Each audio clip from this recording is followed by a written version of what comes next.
Good evening, everyone. I'd like to formally welcome everyone tonight, including members of the gallery and press, to Council's meeting. My name is Councillor Rick Cunningham and I have the honour and the privilege of being the current Member of the Shire. Tonight, this council meeting is taking place at well. It's Slisedale, open to the public. This meeting is being live streamed in accordance with Council's governance rules, and I welcome you who are joining us online this evening. As the meeting is open to the public to attend, if the live stream ceases at any time, the meeting will continue. I'll now recite the opening declaration on behalf of my fellow councillors. We, the councillors of the Golden Plains Shire, declare that we will undertake on every occasion to carry out our duties in the best interest of the community, and that our conduct shall maintain the standards of the Code of Good Governance, so that we may faithfully represent and uphold the trust placed in this council by the Golden Plains Shire. Acknowledgement of country. Golden Plains Shire spans the traditional lands of the Wadawurrung and East Tamar people. Council acknowledges them as traditional owners and custodians, with our respects to both the Wadawurrung and East Tamar, elders past, present and emerging. Council also extends their respect to all Aboriginal and Torres Strait Islander people who are part of the Golden Plains Shire. Now we move on to apologies and legal absence. Councillors, are there any apologies for the meeting or requests of the I note we have Councillor Whitfield and Councillor Gamble joining us online. Councillor Gamble from overseas. Confirmation of minutes. Councillors, we have a resolution before us to confirm the minutes and the confidential minutes of the ordinary meeting of council that was held on the 25th of June 2024.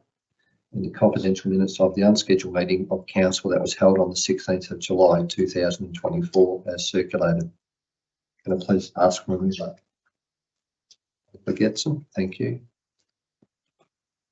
I ask for a seconder. Councillor Kirby. Councillor Gibson, would you like to speak to the motion, please? No, nothing. Thank you. Put that motion to the vote. All those in favour? Thank you. Conflicts of interest. Councillors, are there any declarations of conflicts of interest regarding tonight's agenda? A conflict of interest on items 8.2 and my apologies, 8.1 and 8.3. A general conflict of or direct conflict of interest as they operate a business next door to the proposed childcare.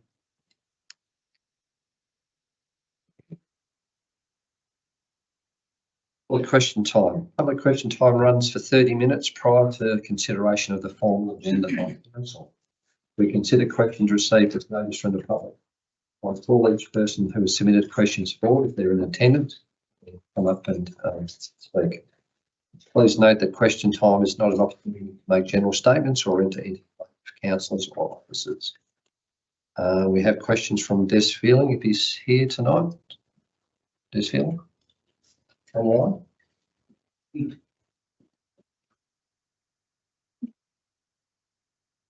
As Des is not here with us tonight, his questions will be responded to as well. Agenda. We now move on to consider the formal agenda. Councillors, please be advised in the event of there being a tied vote tonight. Please be advised that if required to use the chair as my casting vote, I will be voting the same way as my deliberated vote and will not be vacating the chair. Move on to agenda item 7.1, business reports for decisions, delegate reports and informal meetings. To page 6 of the agenda report. Any questions? If not, will I please ask for a move to the recommendation?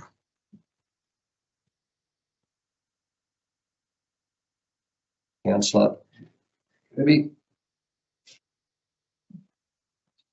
I ask for a seconder. Councillor Councillor Kirby, would you like to speak to the motion, please? Thank you, Mr. Mayor. Yes, I'd just like to say I attended the youth forum that was held in Blue.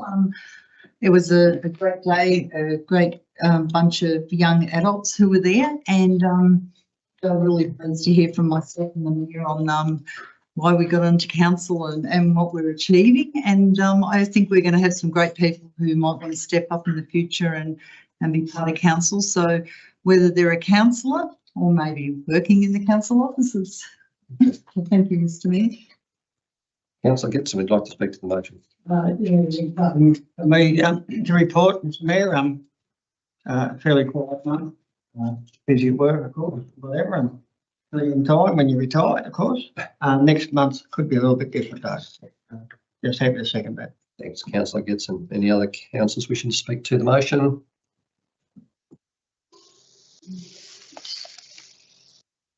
Yes. Councillor Gamble. Yeah, thank you, Mayor. Can you hear me all? Yeah, come look through nice and clear. Excellent. Just briefly, just a quick correction to the minutes. I was not in attendance of the market this month, unfortunately, so just a quick correction. Thank you. Okay, just to close myself, had a pretty busy month. During the month, myself and CEO Tudball attended the Alga conference in Canberra. 500 attendees. The conference presents the opportunity to hear from politicians from both sides, but also presentations from experts in their fields. Many topics discussed. The big issues shared not only by our council, but others such as housing planning, private infrastructure, management, financial sustainability, and roads. We also attended the Peri-Urban Council Roundtable during our time in Canberra. The two main agenda items that we discussed were once again the proposed memorandum of understanding on Peri-Urban Council issues. Will be presented at the Australian Councils of Local Government, and also the development of a Peri-Urban Future Fund proposal. On Monday, the 8th of July, myself and the member for Geelong, Christine Cousins, attended the skate park in Bannockburn to mark the significant milestone of the official commencement of the Stage 2 construction of the Bannockburn Skate Park upgrade project. Expansion on current skate park, a new skate bowl and enhanced facilities project funded by Vic Government Growing Suburbs Fund. 805,000. With council putting in 185,000. On Tuesday 11th, myself, CEO and staff, I joined member for Eureka, Michaela Settle, to officially launch the new improved Golden Plains Mobile Library, which was at the launch was at Meredith. The new library is funded by the state government. Libraries infrastructure grant with additional funding came from Golden Plains Shire Council. The new mobile library will enhance reliability, increased internal services, and be a more efficient service and vehicle. On Thursday the 11th, as Councillor Kirby said, myself and Councillor Kirby attended the Youth Leadership Come and Try Day that was held at the Real. Youth Council members and prospective new members enjoyed developing their leadership skills via workshops that were held in the day, and also conducted some meetings, and also had time for networking and some game time. And as Councillor Kirby said, it was really good to catch up some of the youth, young leaders in our community. And there was one young fellow that was particularly keen on maybe not this election, but the next election, putting his hand up to get onto council. Councillor Kirby, would you like to close, please? Thank you. I think it's been a fairly quiet time of year now that we're starting to roll up into council elections coming up. So I just think it just goes to show that we've had a pretty full year so far, but things are just starting to slow down a little bit. Thank you. Much, councillors. I omitted to say that I did attend the funeral of Don Phillips at Manavadar. It was Skipton last week, which I participated in the service. Also, the Phillips family are over 100-year residents in our shire, Grenville Shire and Golden Plains Shire. Just to the family. Councillor Gamble.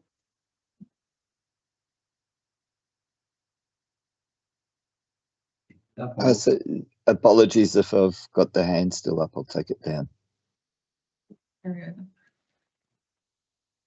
I'll now put the motion. All those in favour? On the screen. Great, thank you. Carried. Agenda item 7.2, council expenses and meeting attendance report. I refer councillors to page 8 of the agenda for this report. Are there any questions to the director? If not, I'll please ask for a mover for the recommendation.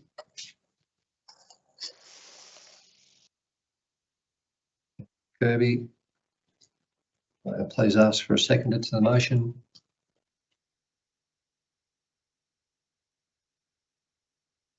So Getson.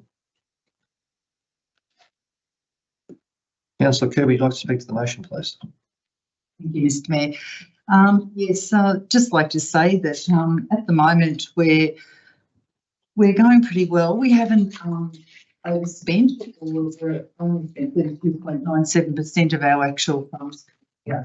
So from this time, year-to-date we've only spent nearly $6,000 on conferences and training expenses, $3,500 for travel expenses, $5,000 for car expenses, and $2,500 for IT and communication. And once again, nothing for childcare. So it just goes to show that some of us are a little bit older who might just have children, or the ones who are a bit younger haven't got young children, need to go into childcare. But once again, I'll reiterate that if you are wanting to stand for council in the upcoming elections, there is this opportunity for mothers or fathers to have childcare reimbursements allocated to them. Thank you. Councillor Getson, would you like to speak to the motion? No, nothing further to add. Thank you. Any other councillors wishing to speak to the motion? Councillor Gamble.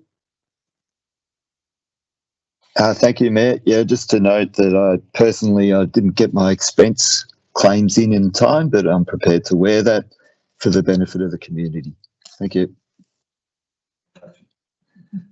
Councillor Drifters, speak against the motion? If not, Councillor Kirby, I'll ask you to close. Thank you. Councillors, I'll put the motion to the vote. All those in favour? Carried. Thank you.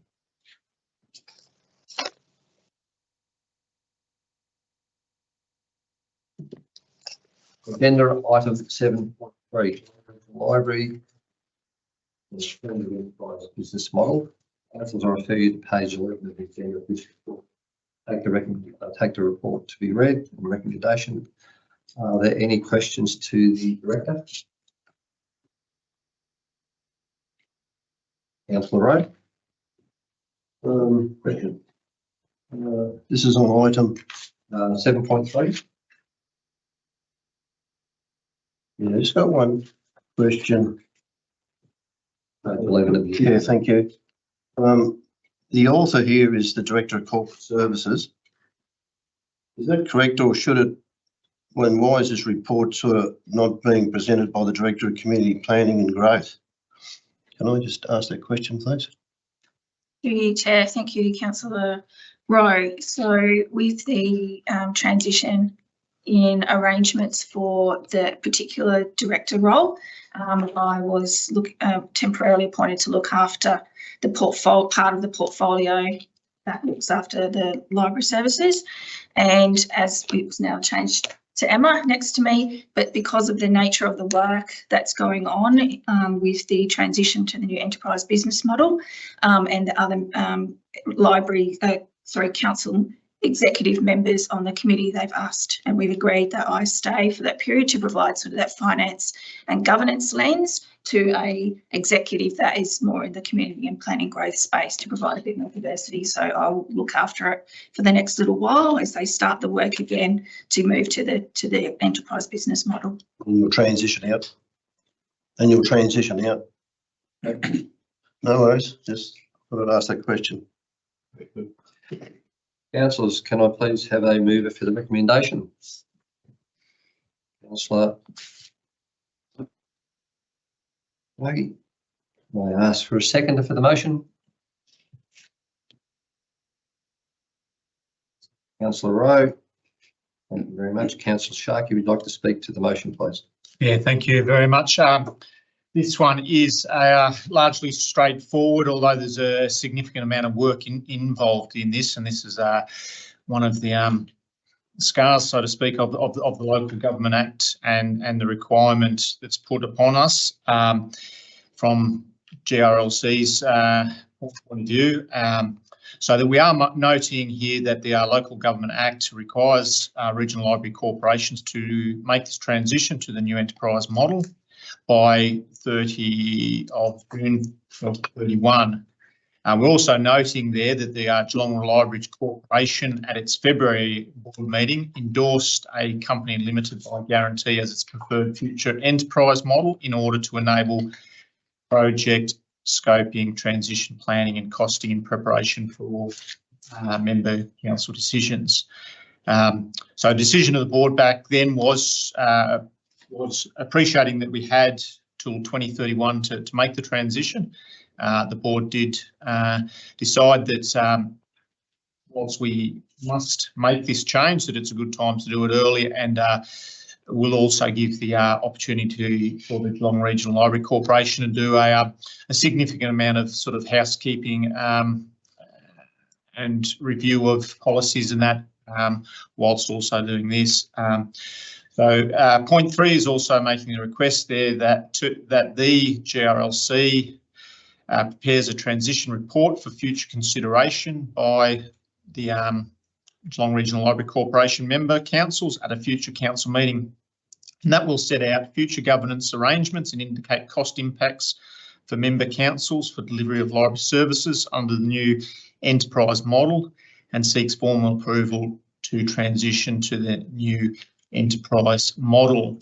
So as I said, under the Local Government Act, we must make this transition. There's no real change to the libraries, as Vanessa, who came to us here last week, said, you know, one day we'll be under this umbrella and we'll transition to this. There does open up a few avenues and a few opportunities for GRLC to hopefully look to raise more money into the future, bits and pieces. But this transition does come at a significant cost. It's upon us in the Local Government Act, but it's a significant cost to councils or the Library Corporation to make this change over. So to the tune of hundreds of thousands of dollars, this transition is going to cost and take up a lot of resources. But yeah, it's under the Local Government Act, so there's not much we can do about it. And I'm happy to support that recommendation. Thank you. Councillor Rowe, would you like to speak to the motion? Listen, all I'll say is just that this has come from the Local Government Act, requiring us to go through this transition. I think Councillor Sharkey's spoken pretty much and summed everything up, so yeah, I won't say any more. Thank you. Are there any other councillors who may wish to speak to the motion? Councillor Kirby. Thank you. Yes, knowing that it could cost the Geelong Regional Library Corporation hundreds of thousands of dollars, it'll be interesting to see in the future if this impacts the Golden Plains Shire and our budget. It could actually increase the amount of payments that we pay. So I just think that we should keep a really good eye on it as to what the costs involved and how it might impact our residents for the future. Thank you, Mr. Mayor. Councillor Gamble. Yeah, thank you. I'd just like to note the decisions to formally adopt new or proposed governance structures going ahead will be made at future meetings, as outlined in the agenda item. But however, I'd like to commend the recommendation simply because it does provide transparency and visible planning to the community on a much loved and valued service and resource that we provide, councils provide. Thank you. Any councillors wishing to speak to the motion, against the motion? My apologies. If not, I'll ask Councillor Sharkey to close. Yeah, thanks very much. Happy to let that go through. Councillor Kirby does raise a good point there, because it does come at a cost, and that cost which I don't have the exact figure in front of me, but it was quoted as a significant amount. I think GRLC are hoping to do that all in-house, but there is that cost impact and that risk as well that it does cost.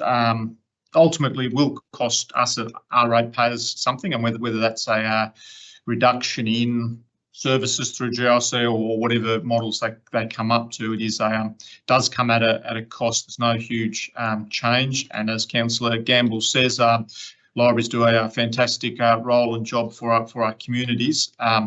Just a massive body of work there, and hopefully we can use that, or GRLC can use that to advantage, and as that transition takes place, do a good bit of housekeeping and make that transition, and hopefully it's all good into the future. Thank you very much. Mr. Sharkey, on that motion, all those in favour? Carried. Agenda item 7.4, special rates and charges policy adoption. I refer councillors to page 14 of the agenda. Read the recommendation from council adopt special rates and charges policies attached. Councillors, are there any questions for the applicable director? Councillor Kirby, thank you. Thank you, Mr. Mayor. Yes, Mr. Jozefovich, I was just wondering if you would know the number that the state government would consider under this policy, the amount of, the percentage of landholders. Thank you for the question, Councillor Kirby, and through you, Mr. Chair.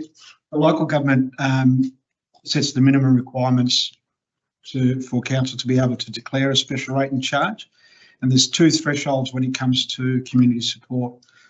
In instances where council is proposing to recover less than 2/3 of the project cost, there's no minimum requirement in terms of levels of community support by the impacted property owners. So it's totally at the discretion of council whether or not to declare a special rate, even if you get 0% support for them. In the instance, in sections 163B outlines the requirements where council proposed to recover more than 2/3 of the cost. Then if the majority object, council cannot declare a special rate and charge. So if you flip that, basically if you get 50% plus one support, council can then declare. It doesn't have to, but it can declare a special rate and charge. So again, just to reiterate, under 2/3, no requirements. Over 2/3 cost recovery, you need the majority support as a minimum. Thank you. Councillor Whitfield, question for the director. Thank you, Mr. Mayor. Just a question for the director. Under the current SRC legislation, who can nominate or raise the prospect of an SRC being implemented? Under the Local Government Act 1989, that still applies. It is only council who can declare a special rate and charge. Anybody basically can nominate a project, so it can be a community member, and typically, and the usual process for special rate and charges are where a resident or a group of residents will come along to council and say, we want our road upgraded, or we want a new footpath, or we want to replace an open drain with a pipe drain, for example. I'm just throwing these examples out. Then council could consider that as a special rate. But anybody can nominate, and as per our policy, we've said community members, council staff members, councillors can all nominate a project to be considered.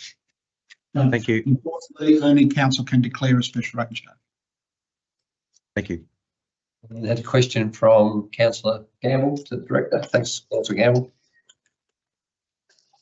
Yeah, thank you, Mayor. I just apologise for not asking earlier, but I realised that with the significant objections from the community, can I seek some guidance as to what weight councillors should be putting on that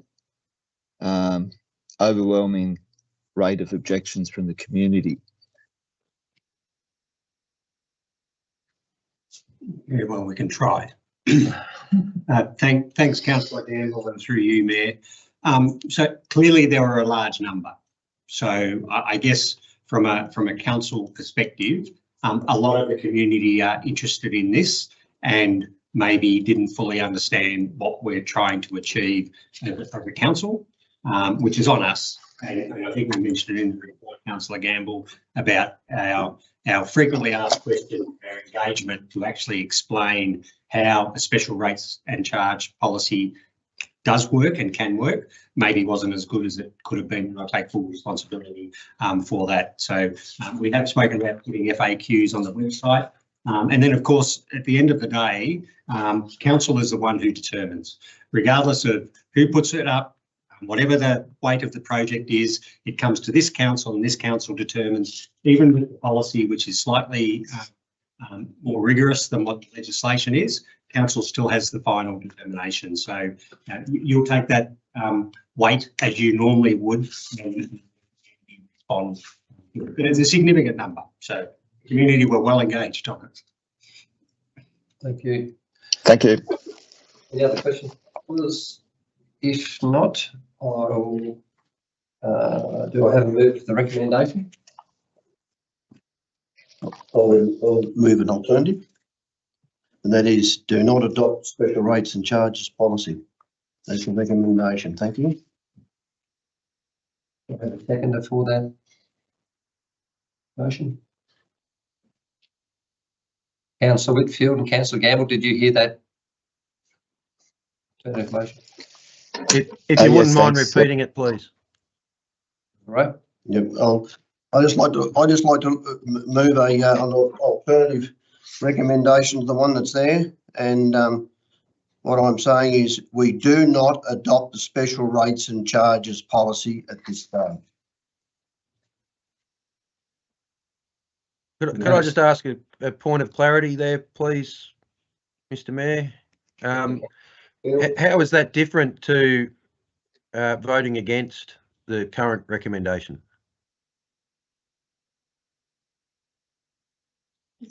No difference. Right. That's like it's in the minutes now.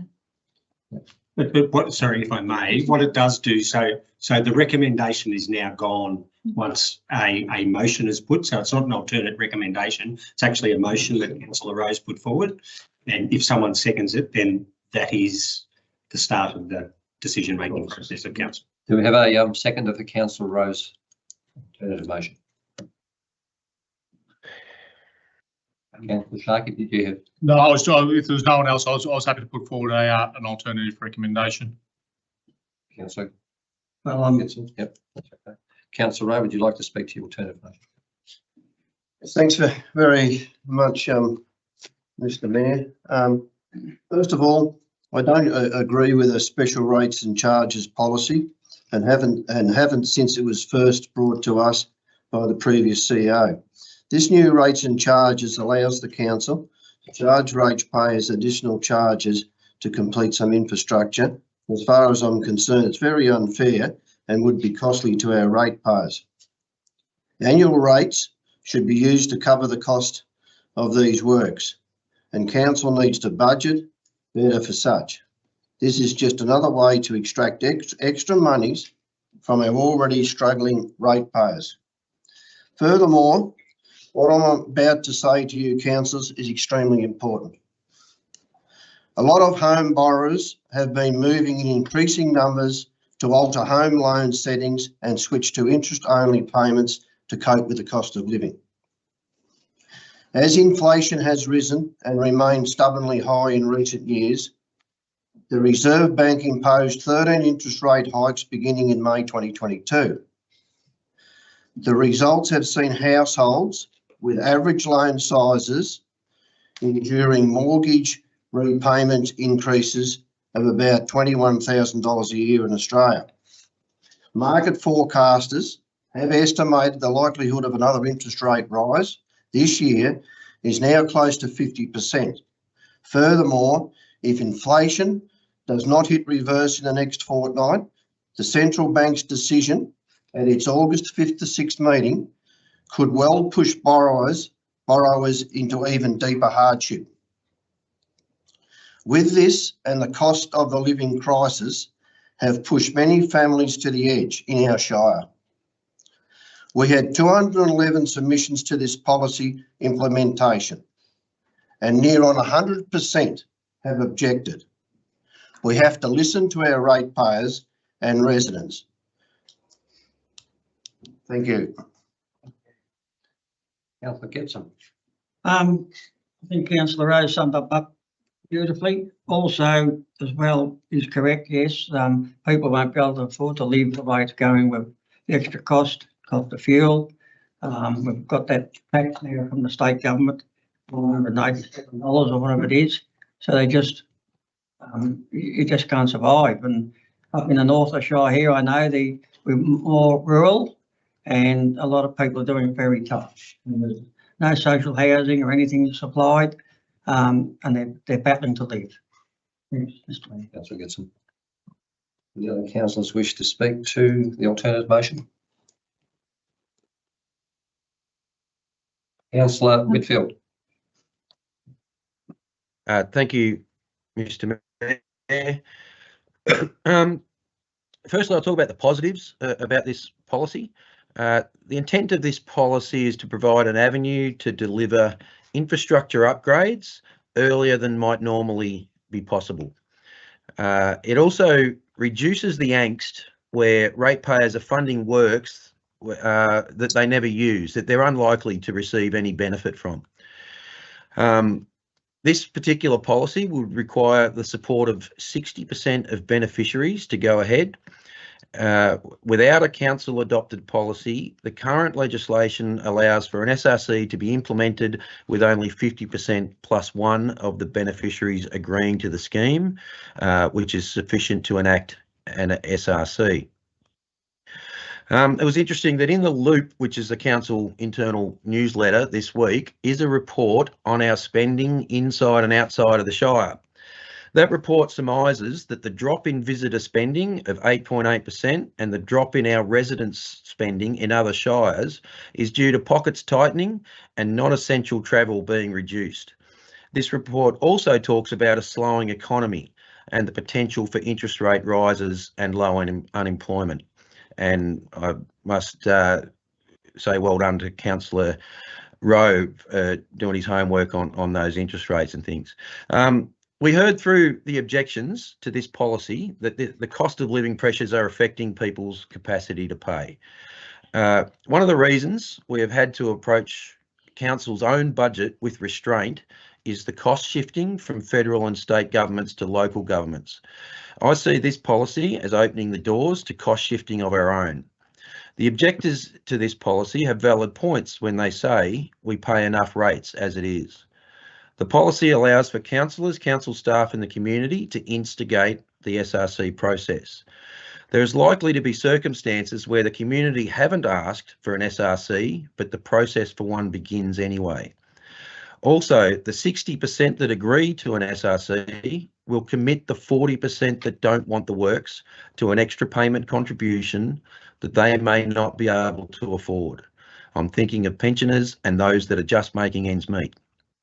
In some cases, greater forward planning by council would eliminate these infrastructure upgrade requirements. I'm glad the 211 objections were made. It's clear that an SRC is not wanted by the Golden Plains residents and therefore I can't support the adoption of one. So I will support the new motion by Councillor Rowe. Thank you. Thank you, Councillor Whitfield. The other councillors wishing to speak, Councillor Gamble. Yeah, thank you, Mayor.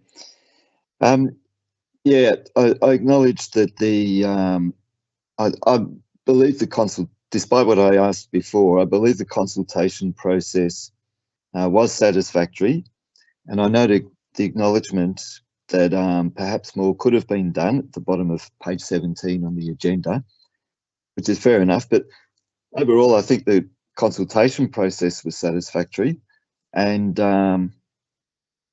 I believe perhaps some of the objectors misconstrued about the implications of the special rates and charges policy.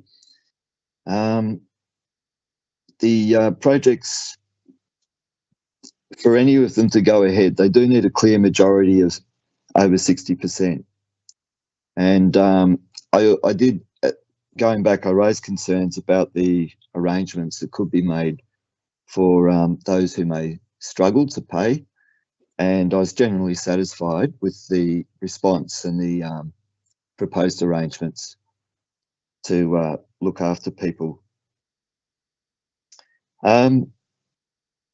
Yeah, but also, like Councillor Rowe alluded to, there are cost of living pressures, particularly at the moment, and I think that the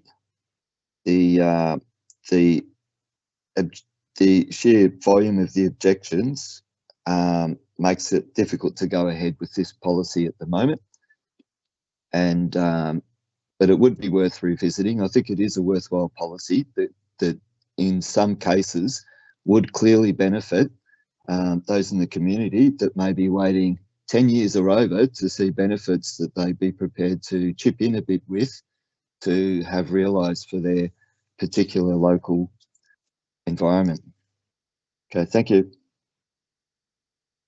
Any councillors wishing to speak against the alternative motion? Councillor Sharkey. Thank you very much. I speaking against the current motions on the table, but by no measure speaking in favour of the recommendation, and I'd like to foreshadow a deferral motion if this motion is lost. Councillors, as you will recall, we requested officers to undertake this work a number of years ago, and with the preparation of a detailed report. We also unanimously endorsed this policy at our May meeting. However, the situation has evolved and we must consider the significant community feedback we have since received. We've received 211 submissions, a substantial number of which express concerns and misunderstandings about the policy. This feedback is invaluable and highlights the sentiment within our community. It's apparent that many residents did not fully grasp the policy's implications, which points, as the CEO has highlighted, to a shortcoming in our community consultation process. I want to emphasise, councillors, that ourselves and Queenscliff are the only two councils in the G21 that do not have such a policy. And referring to Councillor Kirby's question earlier, whilst legislation provides a fallback for us, our proposed policy offers clearer guidelines, such as defining a majority as 60+1 compared to the legislative requirement of 50+1. And appreciating that if we can move that number. However, adopting this policy without adequate community understanding would be premature. As one resident eloquently put it, this proposal has merit when the user pays principle is considered. However, the proposal lacks detail, making informed critique difficult. And I concur with this sentiment. There are hundreds of examples where this policy appears largely negative, such as asking ratepayers to fund extensive road upgrades or other significant infrastructure projects. Many of the examples given in the community feedback are not ones that would barely receive close to 60%. We must recognise and appreciate the few good examples where this policy has worked efficiently, and also appreciate that most special rates and charges are driven by ratepayers rather than the council.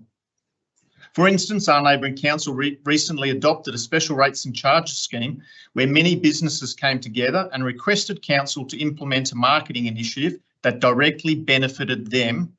And taking Councillor Whitfield's comment, that didn't impact other ratepayers. So with the collaboration of council and those ratepayers, they successfully put special rates and charges to work.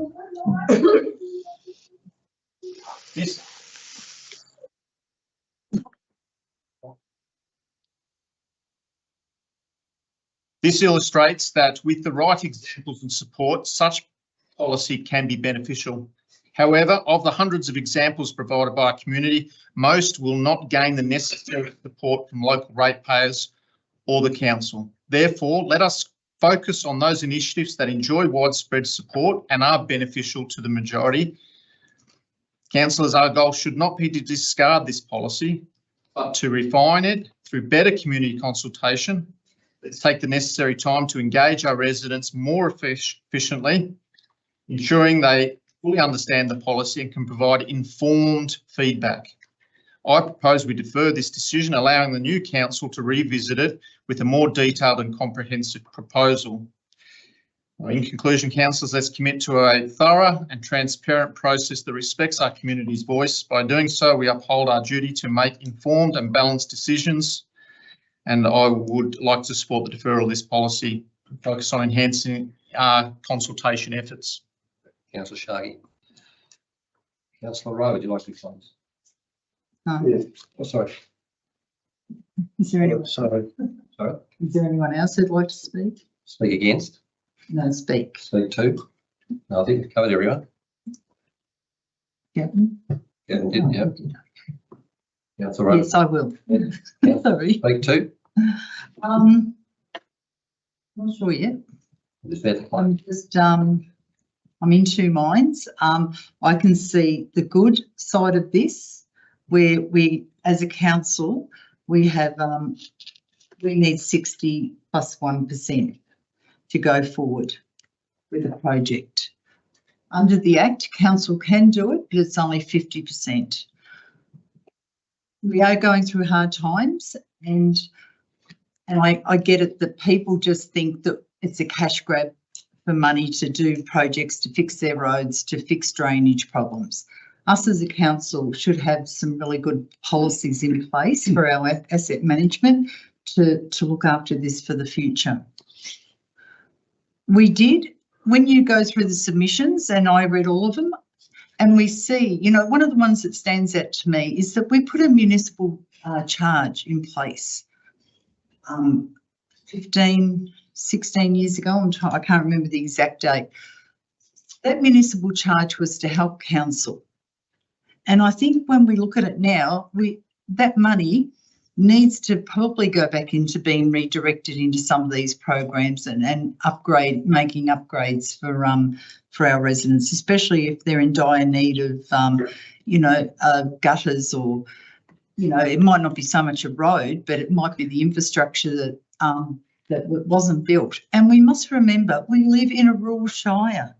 We are not in the middle of Melbourne. We are not in Geelong. We are not in Ballarat. We are a rural shire. And I think the majority of people do want to keep it that way. I do understand when we have really bad rains and we have floods that, yes, people can be impacted. But at the same time, I think it comes back on us as a council to make sure that our drainage is in place, that our roads are up to spec. So, and we've heard this through the Satisfaction Community Survey. It's all about roads, and we have to get it right. We have to make sure that we are really focused on in this area, for example. I would love to go ahead and have the special charges, but I think at the end of the day, because we know that I prefer to have 60% rather than 50% of people vote for, for something that an asset they might need. But in this day and age, we've really got to think of our consumers, and they're putting a municipal charge on them. They are paying, quite high rates. We have a there is a rate cap, but 3.5% every year is a lot for residents. So I think at the moment, I'll be voting against it. Thank you, Mr. Mayor. Thanks, Councillor Kirby. Councillor Rowe, would you like to close? Yes, thanks very much, Mr. Mayor. I'll just be very, very brief. I'd just like to suggest to Councillor Sharkey, we are here to make a decision, and Councillor Sharkey, you're a great advocate, okay, of such. So I'm a bit dumbfounded as to why you want to defer this decision. Furthermore, as I said before, we've had 211 submissions from the public, and virtually 100% of them have objected. So the bottom line is we have to listen to our ratepayers and residents, okay? So I hope all councillors will support my motion. Thank you. Councillor Rowe, motion for the vote. All those in favour?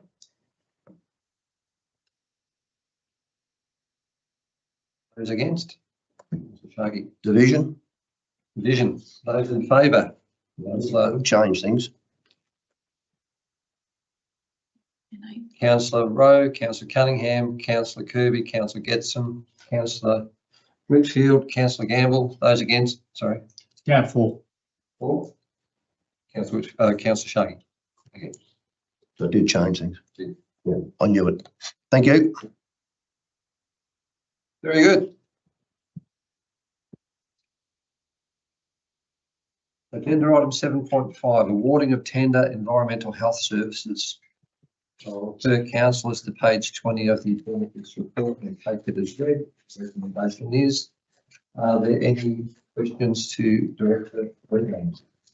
Agenda item. If not, will I please ask for a mover for the recommendation? Councillors, will I please ask for a mover for the recommendation? Councillor Getson, thank you.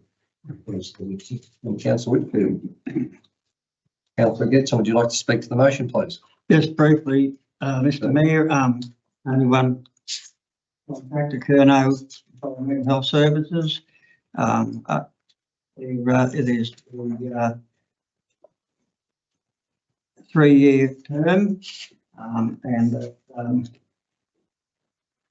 would just be that they receive an award. Councillor Whitfield, I'd like to speak to the motion, please. Yeah, just briefly, thanks, Mr Mayor. So this tender or contract, if you think of it that way, it's been driven by the requirement to fill officer vacancies in the environmental health area. It has proven hard to resource, and the awarding of this tender will allow council to provide the services such as septic tank inspections and food inspections, basically to keep the wheels turning. So, and I think after a best offer was asked for, we ended up getting at pretty good value too. So, thanks, Mr Mayor. Thank you very much. Any other councillors wishing to speak to the motion? Councillor Kennedy, thank you. Thank you. Yes, I know that our former CEO was very proactive in this space, and he was always speaking with ministers about the lack of environmental health workers within the council reins. And I know that when there's only been a very small percentage of people who are going through the process of becoming an inspector. And I think when we look at it, it's not, it has to go through the high schools, through the training systems and what's available. And it can be a very enjoyable job for people to go out into the community, meet with people. And it's all about helping each other, as I know from my business. The point being is that I do have a business. This is an overall plan that needs to be driven for the Shire to have health inspectors come into the realm, but it also contributes to that with our tender price, we didn't they weren't prepared to budge on decreasing the amount. So what we've had to do is reduce our waste management from being part of the environmental people who will be working in the Shire. So we'll have to still take this on board, and this goes for every septic and wastewater treatment within the Shire. So we do understand that it's not going to be, we're going to have two sections, one that's going to be outsourced and one that is still going to be sourced within council. So I think at the moment it's going to be it's a good way forward, so that way we can still ensure that we have environmental contractors going around the Shire. Thank you. Councillor Gamble, would like to speak to the motion. I'd actually like to speak against it because I think, unfortunately, it's a case of local government outsourcing services. It's not just our council, but yeah, it's I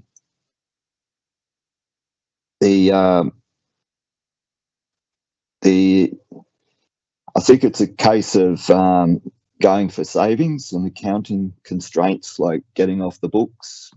I know it's difficult to get offices in this area, but it points also to a failure of state and federal planning to ensure an adequate supply of environmental health officers. It's a risk that it's a precedent that we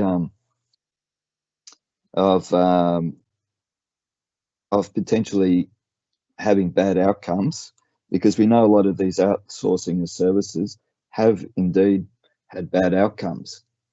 And I recognise that our officers are going to keep a close eye on things, so to speak, but perhaps a better way to go is, given that the reality is we have to provide this service to facilitate building approvals, etc. But perhaps it would be better that we propose to pay extra to attract the environmental health officer that we need, or the services we need. So I'm not entirely happy with this recommendation. Thank you.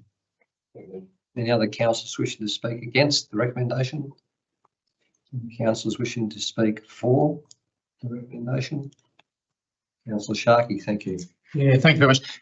Yeah, I share Councillor Gamble's concerns there and some of the issues that he raises there. I do feel that was very well covered on at our briefing day, and Councillor Gamble is correct with regards to council is having to find measures in areas such as this and others. And essentially that cost shifting or trying to find other models like Curnow Environmental Health Services, which supply their services to a significant amount of councils across Victoria. I think my concerns, which were similar to Councillor Gambler's, were covered by officers, and I think this sets us up with a delivery of service that is higher to our ratepayers, and unfortunately we don't have the resources or the fiscal ability to simply go into competition with such companies as Curnow and start paying different rates and that. So I'm happy to support the officer recommendation. Councillor Gitsum, I'll ask you to close, please. Thanks, Mr Mayor. Getting back, I can see where Councillor Gamble was coming from, but and also as Councillor Sharkey states in our briefing day, whereas to get staff is very hard in the health industry, where Curnow is soon to be able to attract those particular type of people. And I think I'd just like to congratulate the staff for all the hard work they put in as well. Thanks, Mr Mayor. Council can now put the motion to the vote. All those in favour? Against? Motion is carried. Thank you. Agenda item 7.6, activation of extension provisions interim CEO contract. I refer councillors to page 25 of the agenda for this report. Any questions? Councillor Day. Yeah. Appreciating that this item hasn't become before us at a briefing day or to the CEO Contracts Committee. I'm struggling to understand how this report is before us, coming from the authors being officers that work for the current CEO, the report isn't coming from a government from the actual committee itself. So I just probably trying to get a bit of an understanding. This didn't come to our briefing day and it was only just put on the agenda a number of days ago. Yeah, just trying to get a little bit of an understanding around that, Mr. Mayor, and probably appreciating that this is probably independent to us. Questions to Councillor Director Gray, if you'd like to. Thank you, through you, Mayor. Thank you for the question, Councillor Sharkey. So the decision from Council at the Council meeting of the 23rd of April appointed our interim CEO for the period from the 6th of May for a period of up to 9 months. The decision is clear. For the avoidance of doubt, we have brought the extension to cover through to the hopeful arrival of the new CEO to Council for full transparency. I also would like to acknowledge Mark Hall's express approval to go to the public agenda as opposed to the confidential agenda. So it was purely from an avoidance of doubt, full transparency, because the original approved resolution of Council permitted their appointment through up to a total period of 9 months. This extension will only bring it through to about four and a bit months. Thank you. Any other questions, councillors? Councillor Sharkey. Again, we're making a decision we're making a decision on a CEO, having a CEO conversation. I share the sentiment around this being open and transparent. I'm struggling with my words because I appreciate we're in an open forum. One of the changes to the Local Government Act was the independent advice. So I'm struggling to understand how we're making a decision without having received independent advice. Under the Local Government Act, a CEO employment and remuneration policy, which we have, provides for the council to obtain independent professional advice in relation to matters dealt with in the CEO employment and remuneration policy. So the question should be to the director. Can I just, I think the answer might. Order. I think you should be directing that question to the director. Sorry, all the questions must go through the chair, and appreciate, Councillor Kirby, that this is us as councillors. Yes, but you're asking the question. I'm asking a question to the mayor. It's her report, not the mayor's report. Councillor Sharkey had a question. Director Gray, have you got anything else to add? My thought should be that all this is doing is confirming that we had the resolution of the council was to appoint CEO Tudball for a period up to 9 months. And all tonight is confirming that it will be the period will be ending upon starting around about the 1st of September, the new CEO. So the council have already made a resolution about the period of the contract. All it is just confirming that date. So under the original resolution approved decision of council, yes, the contract can be managed up to the total of 9 months, and the extension of the extra month, which would be a total of just over 4 months, purely from a transparency perspective.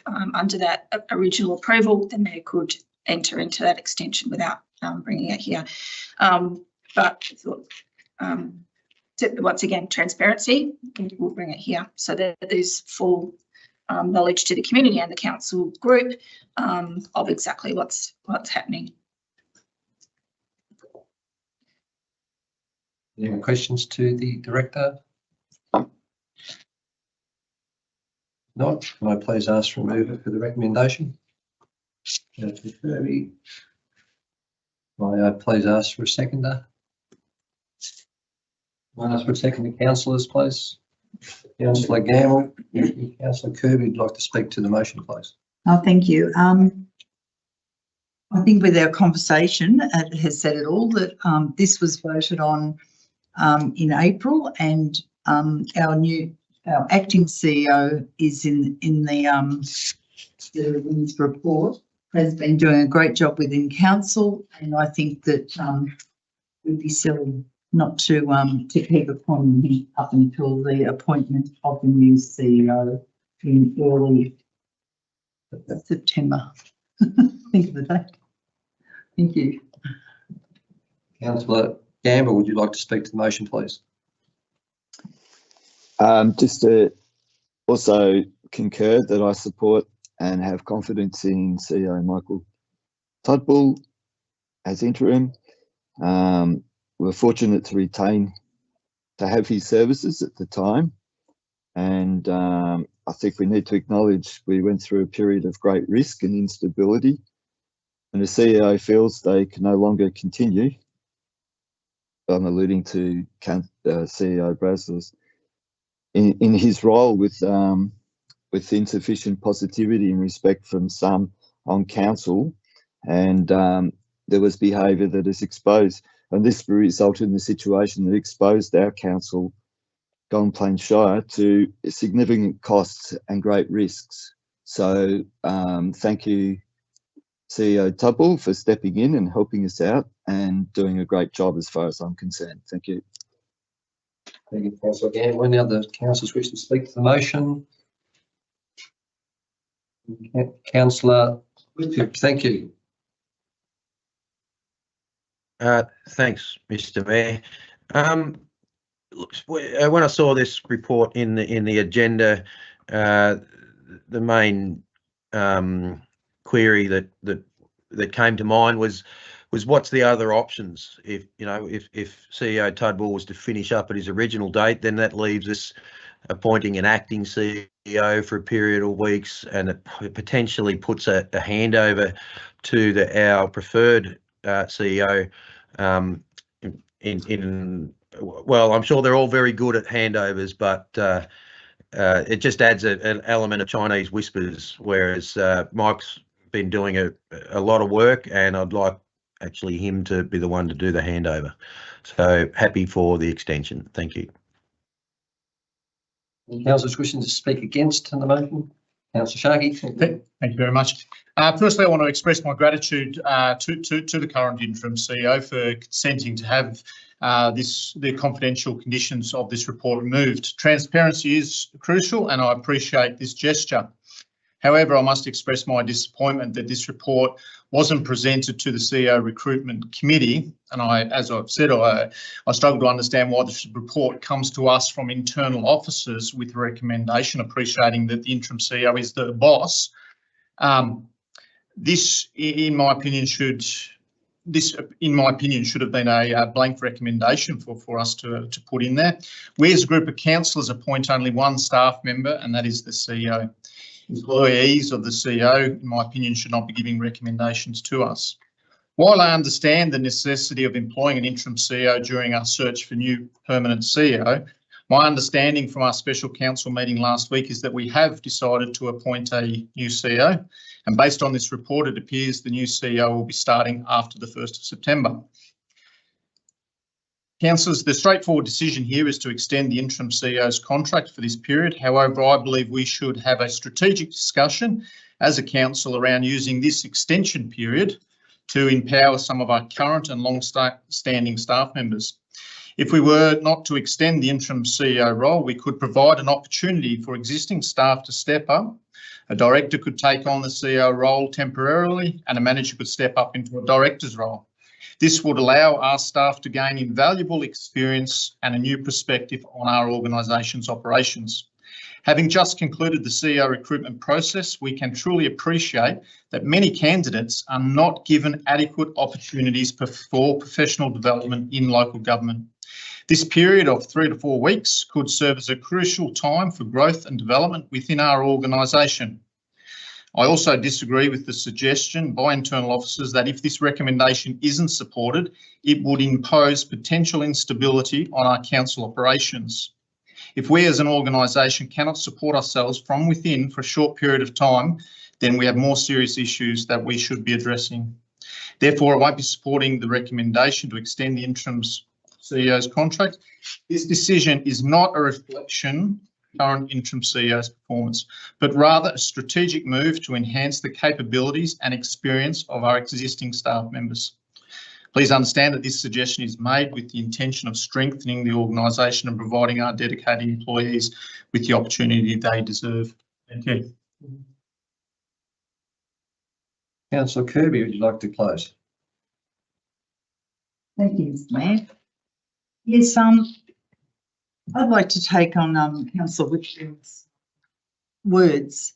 The handover is going to be one of the most important aspects of our Shire, going from one CEO who is going to be in the job for over 4 months to the new CEO who will be starting. I do appreciate the fact that we could have directors move up into the role as a CEO, acting CEO, but I think there is more involved in the workings of the council at all levels, and the CEO has to be over all levels of the Golden Plains Shire. So therefore, I think we've already done the contract. We did it back in April. All we're doing is just approving the next step, and I think that CEO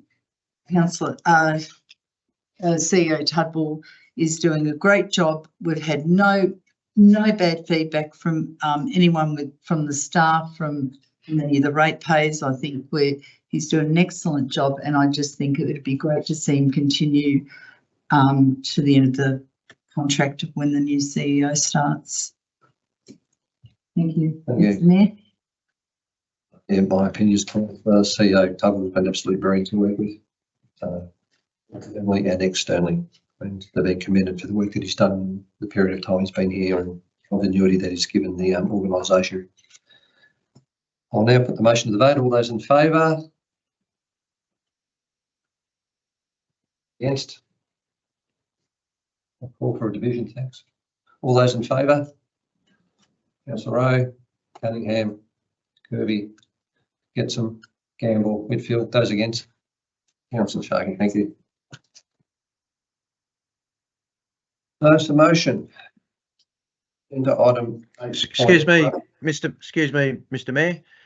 I'd like to move that agenda items are just shuffled a little bit for convenience of the viewers. If we could just please go through agenda items 8.2, then 8.4, followed by 8.1 and 8.3. I'd like to move that. Thanks. I need a second for that motion. Just repeat that again, please. Councillor Whitfield, can you please repeat your request? Yes, I'd like to move that agenda item next that we hear next is 8.2, followed by 8.4, followed by 8.1, and then 8.3. And I'm happy to give reasons why if you like. Can I ask reasons why? I just want to just double check on the numbers. So 8.2 by the agenda here is notice of rescission Burns. yes. 8.4 is notice of motion option for replacement of Golden Lake. 8.5. Yeah. Yeah, no, he means 8.5. So sorry, I was reading the. I was actually reading the briefing pro forma, which has a slightly different order. My apologies. The intent is to move that we hear the rescission for the Burns Street Childcare Centre, followed by the notice of motion for Burns Street, followed by the Milton Street rescission, followed by the Milton Street notice of motion. So just for clarity, before I don't think anyone's second. So it's 8.2 will be the next to be considered, notice of rescission Burns Street. 8.5 will then be the following one, notice of motion for Burns Street. Then 8.1, notice of rescission for Milton. 8.3, notice of motion for Milton. And then 0.4 will be the final in the 8th, which is the notice of motion on the Golden Lake Bridge. Correct? Correct. Thank you. Second motion. Yes, Kate. Yeah, you have it in the the explanation. Second. Second. Seconder, for the vote. Yes. I'll put that to the vote. All in favour? Happy as so. Okay, councillors then. So the next one will be agenda item 8.2, which is in regards to the notice of recession of the 25 Burn Street Childcare Centre. I'll refer councillors to the page 29 of the agenda resolution. Are there any questions to the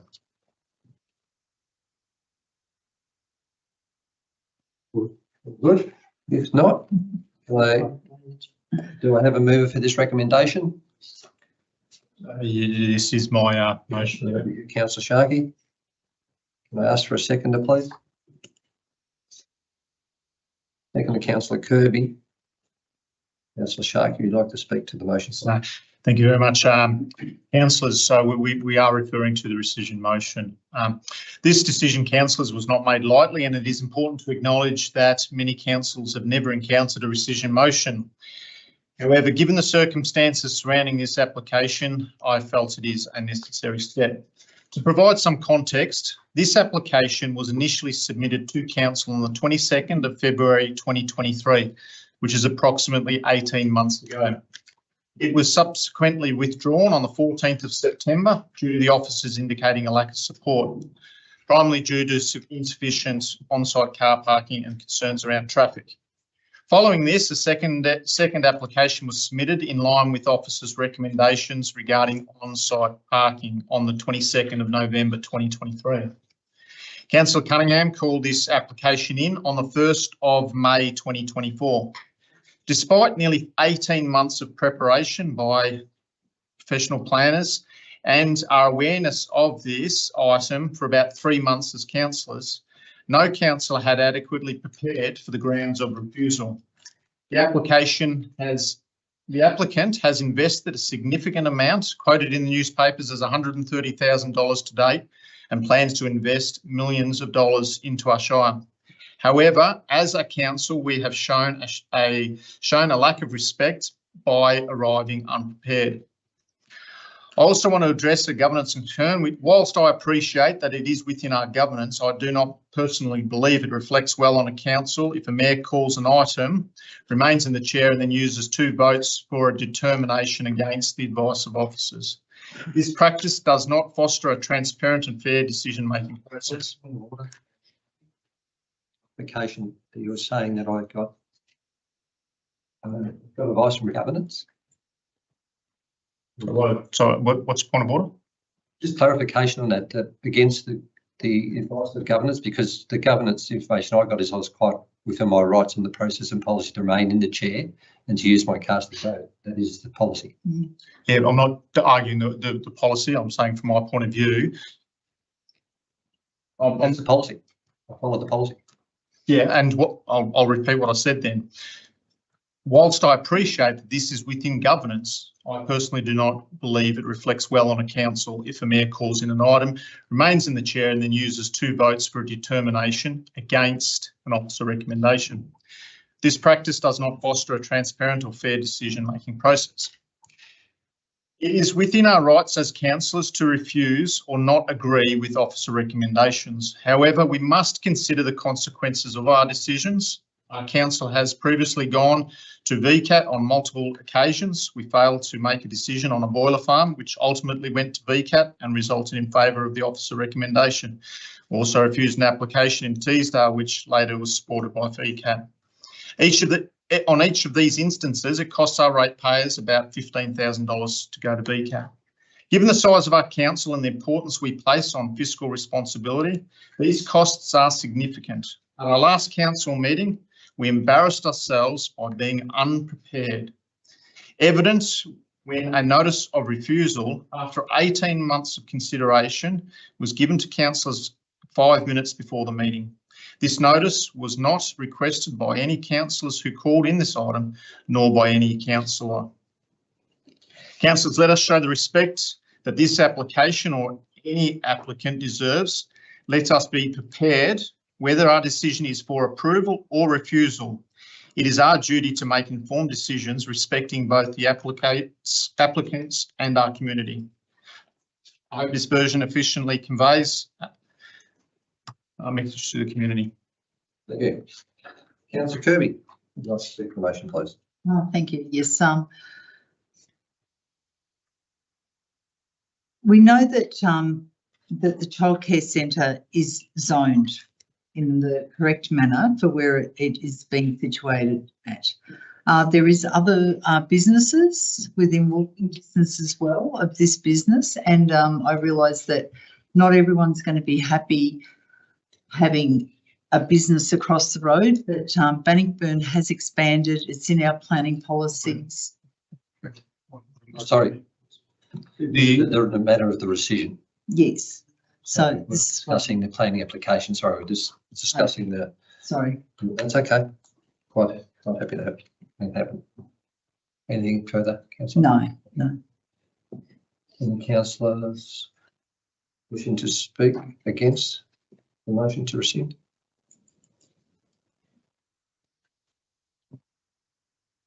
Councillors wishing to speak to the motion to rescind? Councillor Whitfield? To speak. Thank you.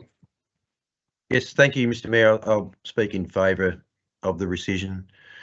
And just briefly, I think Councillor Sharkey made some excellent points there.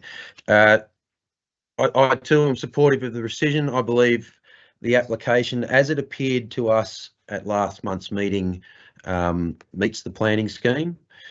It is an application that I believe, should it go to VCAT, would be given approval.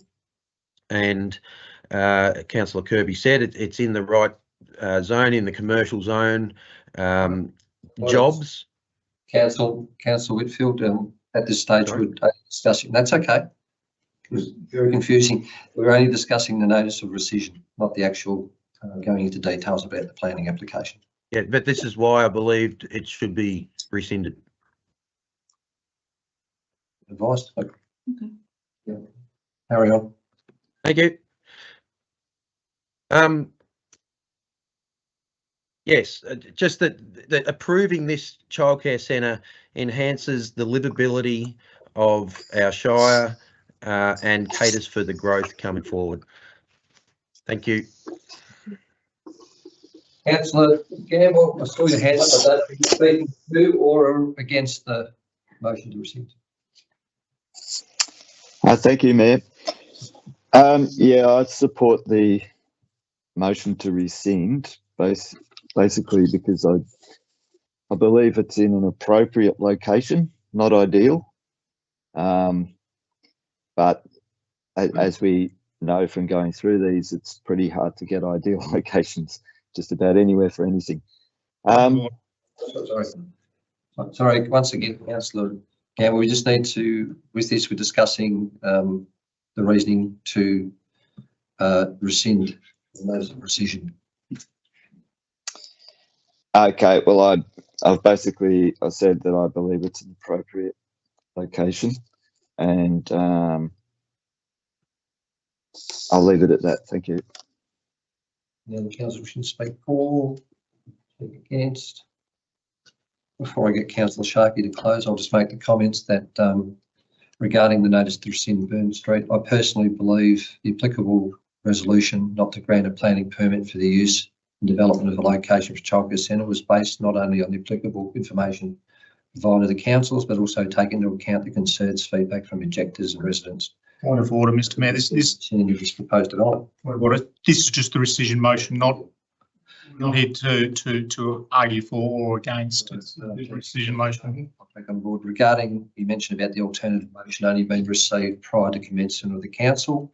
There's been many times during this term of council where other alternative motions have been distributed by a councillor prior to the council meeting commencing. Also, there's been times when an alternative motion has been put forward during the council meeting without previously being shared with the councillor group. Also, regarding myself as a chair, as the councillor calling in this planning application, being by the chair and then using a casting vote, this process was undertaken as per applicable guidelines in the policy. Councillor Sharkey would like to close.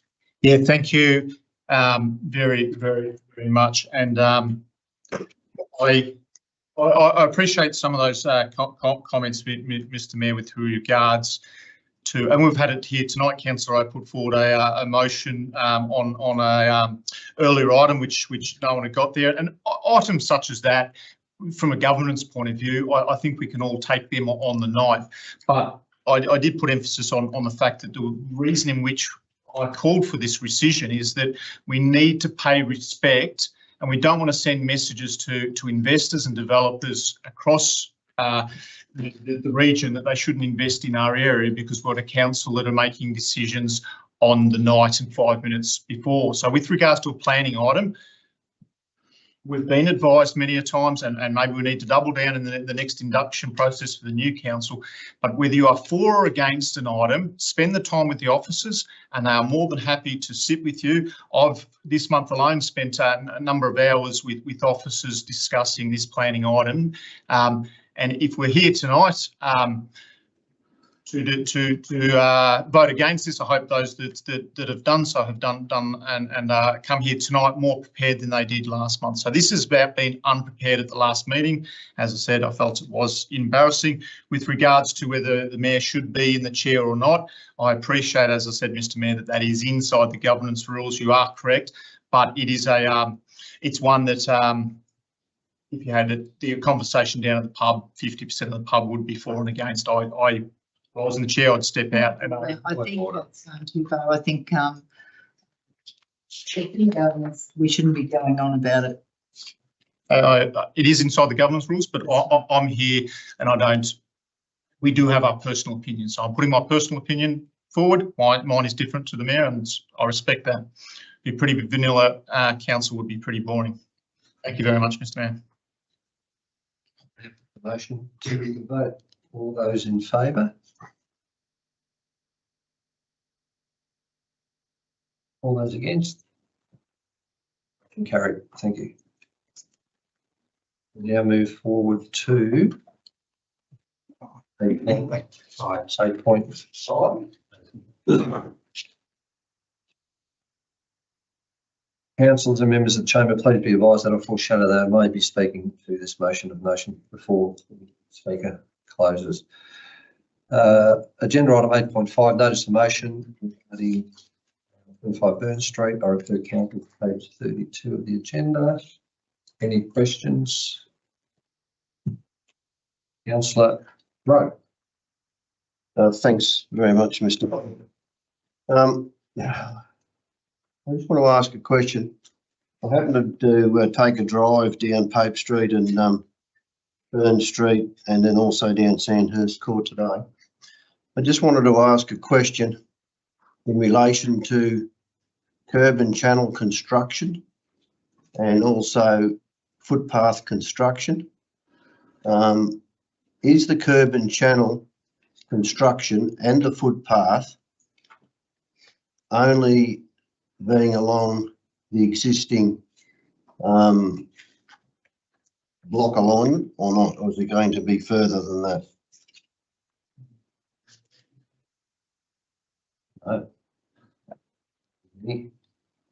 So, what plans here we can put on Burnage, yeah. So all I can add, councillors from opponent, is the proposal will provide for the delivery of an extension of the existing Pope Street footpath, which will continue around the corner to the site entry on Burn Street. Is that sort of answering your question, Councillor Rowe? So it'll just be along the frontage of the block, is that correct? I can only say those words. I'm not that familiar with it, but provide for the delivery of an extension to the existing Pope Street footpath, which will continue around the corner to the site entry on Burn. I just noticed in Pope Street and in Burn Street and in Sandhurst Court, there is no curb and channel either side of the road. There's no footpath either side of the road, and there's only open dirt drains. So I just want to ask the question: who's going to upgrade all that?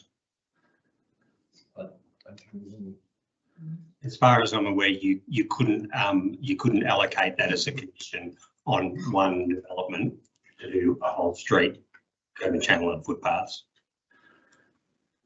Can I ask a Because the question? development, that's, Can I ask- Quickly across the frontage of the Can property. I ask a question? Civic, is there any plans, future plans for any drainage or cuttering to be done in that area? Not in the immediate future, no. Sorry, all finished? Right.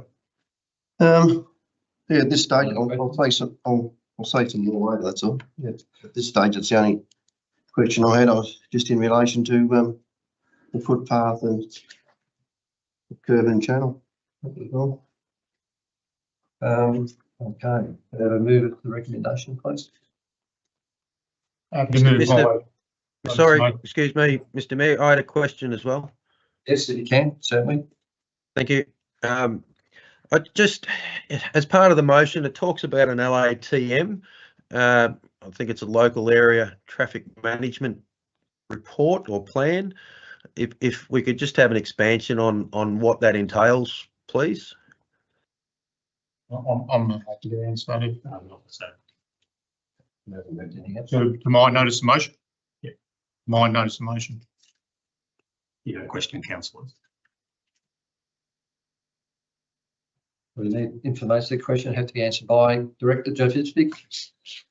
I haven't done an LATM in the past, but my understanding is it's about doing a traffic management plan for an immediate area to identify demand and to identify any potential improvements down the track. Often these LATMs are used for developer contributions as well. If you identify a need for surplus parking to support commercial entities, you can apply ECM. But in this instance, I think it's just to look at the demand around the precinct, that particular precinct, and what would the new facility generate in terms of parking demand and traffic flow. Councillor Rowe. I just want to ask the director, I'll ask you, Phil, there'll be developer contributions in relation to this childcare centre? To my knowledge, no, but I might defer to Emma because we don't have a developer contribution plan that would apply. Nothing. My understanding, no. So if council was to upgrade the curb and channel and drainage in those streets, it'll be council's responsibility. Okay, thank you. Probably got something original. It is condition 19 involves curb and channel for the frontage of this property, but it will be a legal condition to include outside the scope of the property. So we can't implement anything additional to that. So there is curb and channel in the front of the property. That's what I asked before. Okay, thank you. Have a mover for this recommendation, please. Councillor. Councillor Sharkey's notice of motion. Ask for a seconder, please. Seconder, Councillor Whitfield, seconder. Thank you. Councillor Sharkey, you'd like to speak to the motion, please. Thank you very much. Councillors, I'm advocating to you today for the acceptance of this recommendation regarding the proposed childcare centre in Bannockburn, along with a few changes and 2 additional recommendations. It might seem easy to reject this proposal and appease local objectives. However, we must consider the broader implications of such a decision if we are to reject this proposal. It is highly probable that VCAT will overturn our decision, and VCAT's taking a long time to make decisions, and that would be sometime next year. And as I said, they will most likely approve the childcare centre. This could send a negative message to potential investors, deterring them from considering Golden Plains Shire as a viable option for their ventures. This in turn limits growth opportunities, job creation and investment in our local region. As councillors, our role in making planning decisions is to operate within the framework provided to us. This is known as the planning scheme. While I may not personally agree with every item in the planning scheme, I recognise its importance as our guiding document. Making decisions based solely on gut feelings or to appease objectors or developers would be irresponsible. The planning scheme provides clear guidelines and it is our duty to adhere to them. If objections are to be raised, they must be grounded in the framework of the planning scheme. Our primary responsibility is to strive for the best outcome for the community, and it is worth noting that most developers who appeal at VCAT often succeed in obtaining less restrictive conditions than those initially set by council. This ultimately comes at a cost to the local community. While we must consider objections, we must also be mindful of the community's need for childcare centres in Bannockburn. Increased competition among childcare providers can lead to better prices and higher standards. The amended proposal, which I have worked on diligently in collaboration with officers and others, this proposal addresses some of the objectors' concerns. For instance, I've included conditions for double glazing to all windows and replacing steel picket fencing with acoustic fencing finished in a colour to match Bond Southern. These measures aim to mitigate noise concerns. Regarding the car parking concerns, the planning scheme 52.06 stipulates that an applicant should provide 22% of the maximum number of children in car spaces, parking spaces. For a maximum of 128 children, this equates to 28 car spots. While there are concerns around this, we must adhere to the planning scheme and appreciate that we have no further discretion to be exercised. Additionally, the planning scheme includes objectives for economic development, which support the efficient use of... Councillor Sharkey, that's your time. Yeah. Can I just continue, given the importance of this item and it's second time coming? I've just this has created much conversation, so I'll just appreciate I've spent hours with officers. I've come here prepared tonight. I've just got you get the same amount of time as every other councillor gets. I'll give you one more minute to wrap it up. Thank you. Additionally, the planning scheme includes objectives for economic development which support the efficient use of commercially zoned land. Clause 11.3 encourages the concentration of major developments in activity centres that are highly accessible to the community. Clause 19.02 aims to integrate education and early childhood facilities with local and regional communities, maximising access by public transport and safe walking and cycling routes. Traffic is a concern and I empathise with the community's apprehensions. However, we must not discriminate against this one application. The local private Catholic primary school, which provides no on-site car parking, significantly contributes to traffic congestion in the area. As part of my notice of motion, I've included two additional recommendations. Firstly, I propose that Council prepare a report on the benefits and cost of conducting a local area management study for the Bannockburn Town Centre. This study would involve community consultation and data collection on existing traffic and parking conditions. Secondly, I recommend that Council prepare a report on the implications of undertaking community consultation for formalised car parking and drainage works along Burns Street, particularly at the rear of St Mary's MacKillop Primary School. And it would be good to place additional signs in the area preventing local traffic down Sandhurst.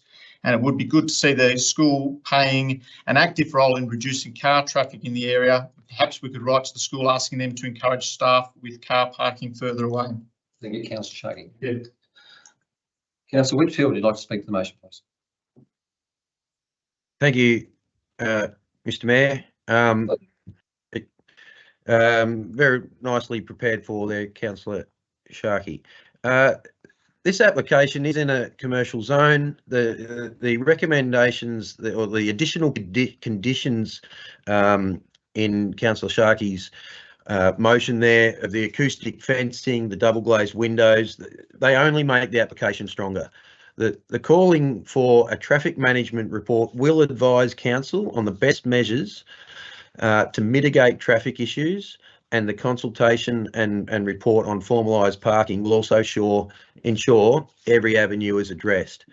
It's council's responsibility to manage the traffic because and to make any improvements to the parking because the application satisfies the planning scheme requirements for car parking off-street car parking numbers.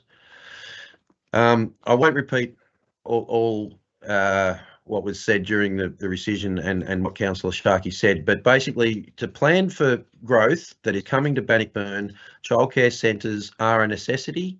We can't tell the applicants where they apply. we can only judge against the planning scheme. And I'm extremely confident that if this was to go to VCAT, VCAT would support this application, and there is a danger of losing some of the conditions that are on there. Thank you. Any other councillors wishing to speak to the motion?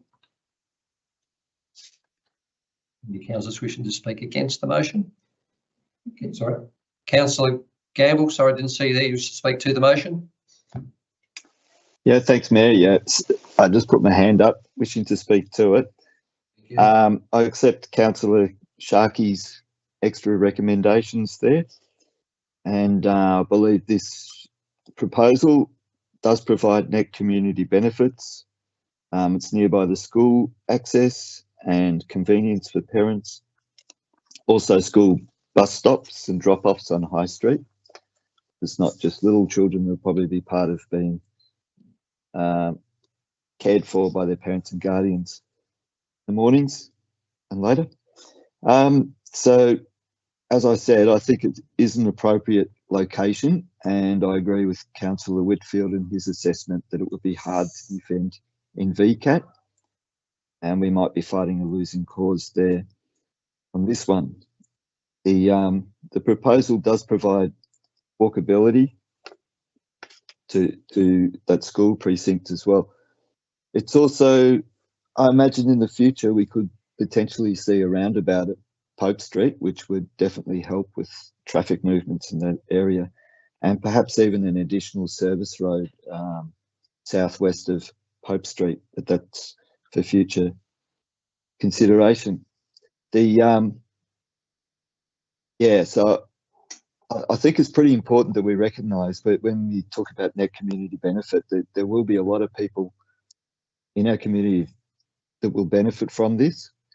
It's a important piece of social and community infrastructure, and it is co-located in an appropriate place in terms of usability and also the planning scheme. Thank you. Councillor Gamble. Councillor wishing to speak against the motion? Councillor Rowe. Thanks. Thanks very much, Mr. Mayor. I'd just like to say, if you drive down Pope Street at the moment, there's no curb and channel, no footpaths on either side of the road. And then if you drive into Burn Street, exactly the same. No curb and channel, no footpaths, and only open dirt drains. And Sandhurst Court is exactly the same. Furthermore, I noticed today when I took a drive into Burn Street, there is nowhere to turn around with a motor vehicle at the end of the street, and I had to back out past a number of cars to turn around. And furthermore, I noticed 20 cars parked illegally in Burn Street. And by the car footprints I saw today, this has been occurring for an extended period. If this is the case at the moment, God knows what it will be like after this childcare